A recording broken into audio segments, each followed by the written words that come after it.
নমস্কার দর্শক শ্রোতা বন্ধুরা, আজকে শুরু করছি একটি বিশেষ বিষয়ের উপর ভিত্তি করে একটি বিশেষ পর্ব। তাই আপনারা আমাদের এই আজকের ভিডিওটি কথা না বলে শেষ পর্যন্ত মনোযোগ সহকারে দেখবেন, কারণ এখানে অনেক গুরুত্বপূর্ণ বিষয় সম্পর্কে আজকে আলোচনা করব।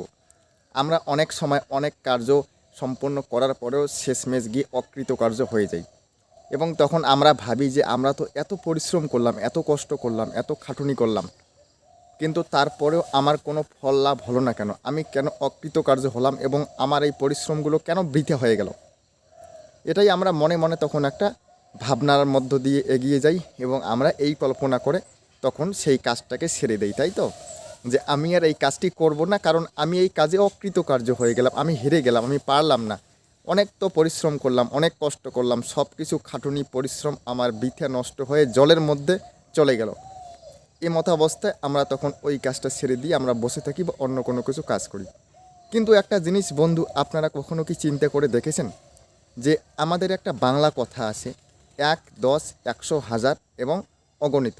অর্থাৎ একবার কোনো কিছু না পারলে 10 বার করো, 10 বার না পারলে সেটা 100 বার করো, 100 বারেও গিয়ে যদি সেটা না হয় সেটা 1000 বার করো, তার মধ্যে হয়ে যাবে। যদি 1000 বারেও সেই কাজটা না হয়, বারবার করো সেটাকে অগণিতভাবে।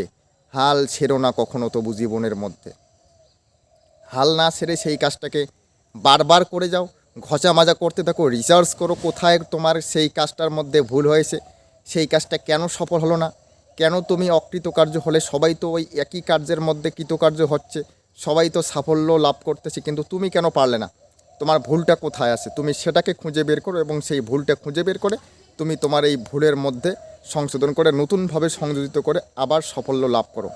কারণ রবার্ট ব্রুসের মাকড়সার গল্পে আমরা দেখতে পারি, যখন সেই রবার্ট ব্রুস হেরে যায় যুদ্ধের সময়, সে গুহায় এসে আশ্রয় নেয় এবং গুহার মধ্যে একটা মাকড়সা সে কি করে, জাল বোনার জন্য যখন ব্যর্থ হয়, 100 বার সে চেষ্টা করার পর ব্যর্থ হয়েও কিন্তু হাল না ছেড়ে দিয়ে 101 বার সে সফল হয় এবং জাল বুনে সে সেখানে তার জালের মধ্যে শিকার ধরে, সে তার পেট চালায়, অর্থাৎ সে শিকারটাকে ভক্ষণ করে। এটা দেখে কিন্তু ইন্সপায়ার হয় কে, সম্রাট আমাদের যে রবার্ট ব্রুস ছিল তিনি।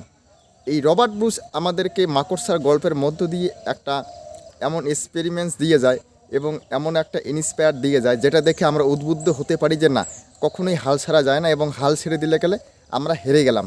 তাই আপনি হয়তো যে কাজটা করতেছেন, যে ভাবলেন আর পারবেন না, হেরে গেলেন, অনেক কিছু কষ্ট করার পরে বৃথা হয়ে গেলেন, বা আমরা সেটা সচরাচর ভেবে নেই যে আমরা কেন পারলাম না, কিন্তু আমাদের হয়তো গিয়ে আর একটু এগোলেই আমরা সেই একটা শুভ সময়ের সন্ধিক্ষণ বা সেই শুভক্ষণের দেখা পাবো।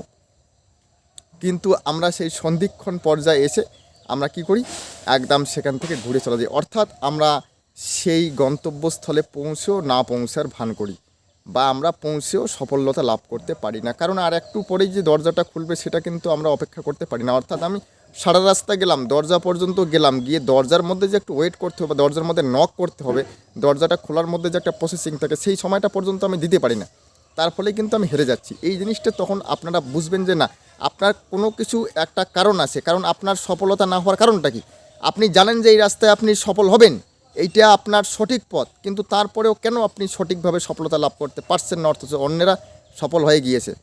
তার কারণ হচ্ছে গিয়ে আপনি সেই সময়ের একদম সন্ধিক্ষণে এসে দৌড় গড়ে পৌঁছে গিয়ে আপনি দরজার সামনে দাঁড়িয়ে আছেন, কড়া নাড়ছেন, ভিতর থেকে হয়তো আর কিছুক্ষণ সময়ের মধ্যেই দরজা খুলে দেবে, অল্প একটু অপেক্ষা করুন, তারপরেই তো আপনি সফলতা লাভ করবেন।